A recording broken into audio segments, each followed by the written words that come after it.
Chers frères et sœurs, bonjour. Aujourd'hui, 8 septembre, les catholiques et les orthodoxes célèbrent la naissance de la Vierge Marie. Cette fête très ancienne prend sa source dans les écrits de Saint Jacques. La fête de la Nativité de Marie est l'occasion de se mettre en présence de celle qui a eu le courage de dire oui, sans condition, à Dieu. Et en ce jour, nous méditons la lecture brève de l'Évangile selon saint Matthieu au chapitre 1, les versets 18 à 23. Voici comment fut engendré Jésus-Christ. Marie, sa mère, avait été accordée en mariage à Joseph. Avant qu'ils aient habité ensemble, elle fut enceinte par l'action de l'Esprit Saint. Joseph, son époux, qui était un homme juste et ne voulait pas la dénoncer publiquement, décida de la renvoyer en secret. Comme il avait formé ce projet, voici que l'ange du Seigneur lui apparut en songe et lui dit : « Joseph, fils de David, ne crains pas de prendre chez toi Marie, ton épouse, puisque l'enfant qui est engendré en elle vient de l'Esprit Saint. Elle enfantera un fils, et tu lui donneras le nom de Jésus, c'est-à-dire le Seigneur sauve, car c'est lui qui sauvera son peuple de ses péchés. Tout cela est arrivé pour que soit accomplie la parole du Seigneur prononcée par le prophète. Voici que la Vierge concevra, et elle enfantera un fils. On lui donnera le nom d'Emmanuel, qui se traduit Dieu avec nous. Acclamons la parole de Dieu. Frères et sœurs, si vous avez les textes du jour, vous pourrez lire l'évangile au complet, c'est-à-dire à partir du chapitre 1, du premier verset même, jusqu'au verset 23. Les versets 1 à 16 nous parlent de la généalogie de Jésus, depuis Abraham, notre Père dans la foi. Que pouvons-nous dire de cette généalogie par rapport à Marie?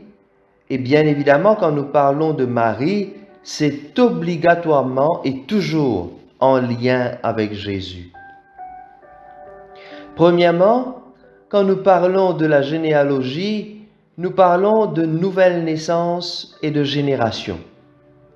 Une nouvelle naissance, c'est l'apparition d'un nouvel être, à travers lequel nous sentons que le monde reprend vie. À travers cette naissance, nous faisons mémoire de tous ceux et celles qui ont préparé la venue de cet enfant. Et aujourd'hui, en fêtant la nativité de la Vierge Marie en ce 8 septembre, nous pensons à ses parents, de qui elle a hérité ses gènes, certainement une partie de son caractère, son physique, mais surtout sa foi. Les parents de Marie, Joachim et Anne, ont voulu donner à leur fille ce qu'il y avait de meilleur à leurs yeux, et ils lui ont donné parmi tant d'autres choses sûrement l'éducation à la foi.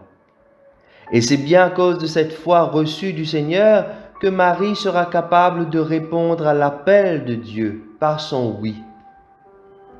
Imaginez un peu, chers amis, le nombre de générations fallues depuis Abraham jusqu'à Marie pour que nous ayons un jour un sauveur né d'une simple jeune fille de Nazareth.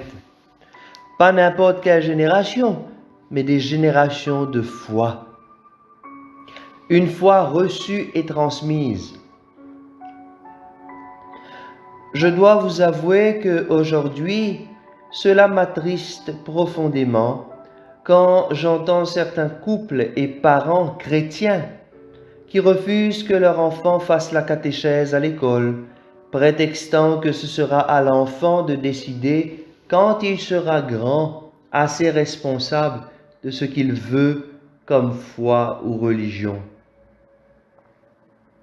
Dans la même logique, pourquoi ne pas attendre qu'il soit assez grand pour décider s'il veut aller à l'école ou pas, s'il veut manger ou pas, s'il veut se laver ou pas, s'il veut se soigner ou pas, tout ce que vous voulez. La foi est d'abord et avant tout une question de transmission.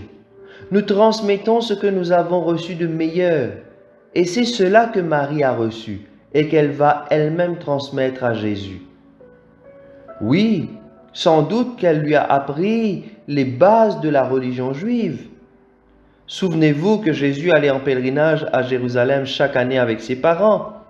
D'ailleurs, vous vous souvenez bien de ce passage où Jésus était perdu et qu'on l'avait cherché, Marie et Joseph, pour le retrouver enfin au temple. Frères et sœurs, à travers Marie, à travers cette jeune fille qui naît et en elle, le monde accueille le Christ qui vient à lui. Ce monde est l'offrande que nous lui apportons, notre communion avec Dieu. N'ayons pas peur, chers amis, de demander à la Sainte Vierge Marie d'intercéder pour nous. J'aimerais pour finir reprendre les mots de l'archevêque de Dakar, Monseigneur Benjamin Ndiaye. Je vous l'ai sûrement dit l'une ou l'autre fois, mais je trouve cela tellement percutant que j'aimerais vous citer encore Monseigneur ce matin. Il dit lors d'une fête de l'Assomption, je cite, « Chers amis, je vous le dis franchement, ne vous laissez pas intimider par ceux qui disent que nous adorons Marie. Nous n'adorons pas la Vierge Marie, elle n'est pas une déesse. Mais la relation que Marie a avec Dieu, aucun être humain ne l'a, parce que c'est en elle que le Verbe de Dieu s'est fait chair. » Alors, frères et sœurs, si nous transmettons ce qu'il y a de meilleur à nos enfants, eux aussi le feront à leur tour. Auparavant, les filles portaient fièrement le nom de Marie, mais aujourd'hui, on dira que c'est dépassé. N'hésitez pas à donner ce prénom à vos filles, vos petites filles, car son exemple inspire des générations de personnes depuis 2000 ans. Alors prions ce matin par l'intercession de la Vierge Marie, qu'elle porte toutes nos prières à son Fils Jésus. Je te salue Marie, comblée de grâce, le Seigneur est avec toi. Tu es bénie entre toutes les femmes, et Jésus, le fruit de tes entrailles, est béni.